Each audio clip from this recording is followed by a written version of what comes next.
Баршаңызға қайырлы күн. Бүгін сіздермен осындай керемет роза тәріздес самсаның құрамымен бөлісемін. Видеода көріп тұрғандарыңыздай самсаның қамыры қатпарлы болып, керемет болып піскен.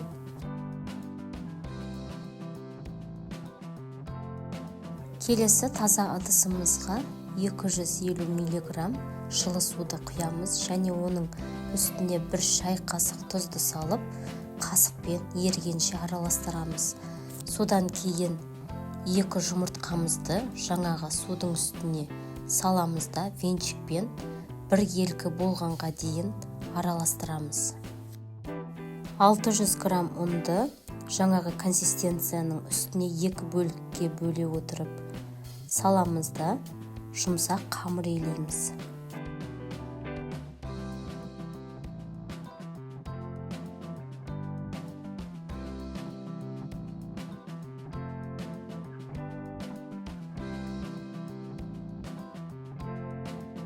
Енді иленген қамырымызды пищевой пленкамен бетін жауып 10 минутқа қоямыз.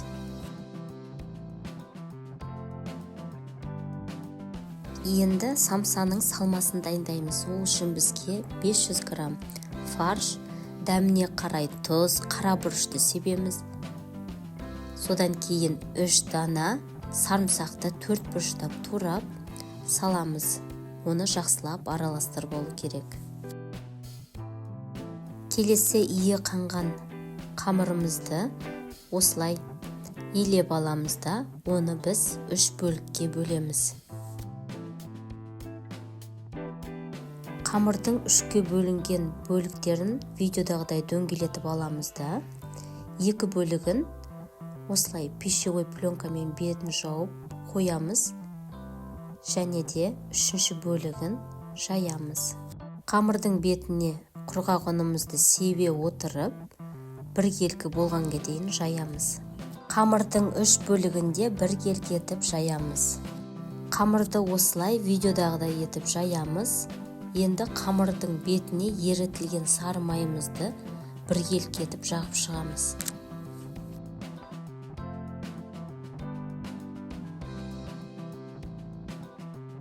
Май жағылған қамырдың үстіне келесі жайылған қамырымызды видеодағыдай үстіне саламыз.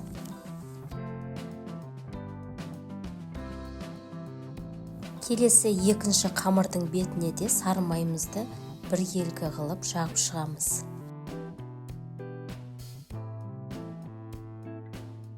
Енді 3-ші жайылған қамырымызды май жағылған қамырдың бетіне осылай саламыз.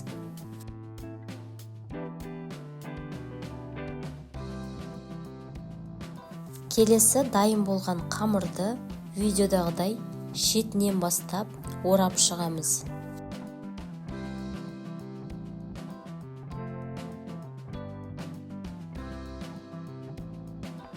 Оралған қамырымызды тағы да дөңгелете отырып орап, оны тарелкаға саламыз да, бетін пищевой пленкамен жауып холодильникқа 20 минутқа қоямыз.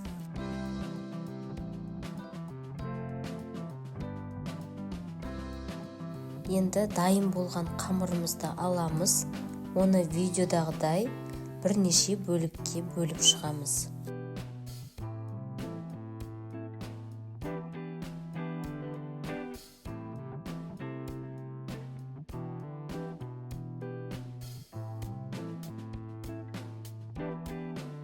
Әр бөлінген бөліктерін тарелкаға осылай қойып шығамыз да, оның бетін пищевой пленкамен жауып қоямыз.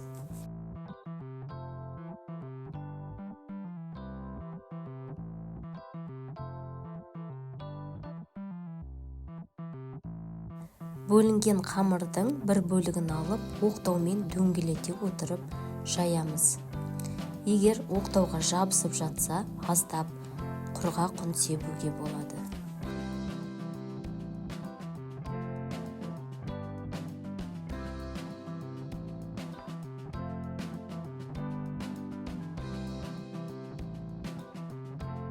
Жайған қамырдың жан жағын осылай 4 жағынан кесіп шығамыз.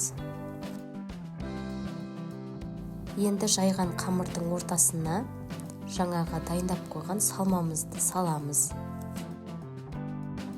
Кесілген қамырды видеодағыдай бір-біріне осылай орап шығамыз.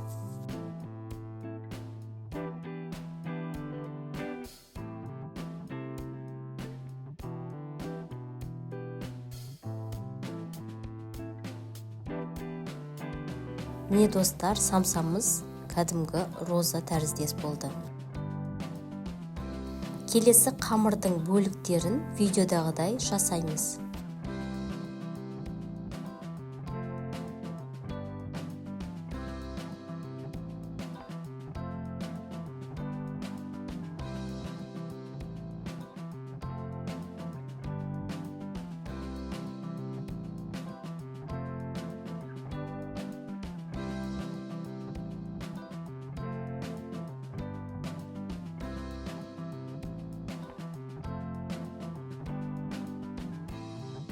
Енді самсаның бетіне осылай жұмыртқаның бір сарысы және бір шай қасық сүтті құйып, оны жақсылап араластырамыз да, осы әрбір самсаның бетіне жағып шығамыз.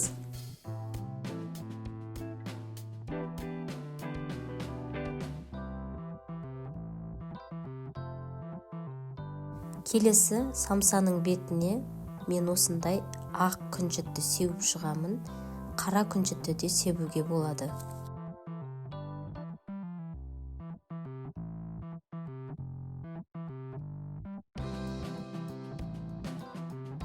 Келесі достар, самсаны 200 градуста 25-30 минут пісіріп аламыз.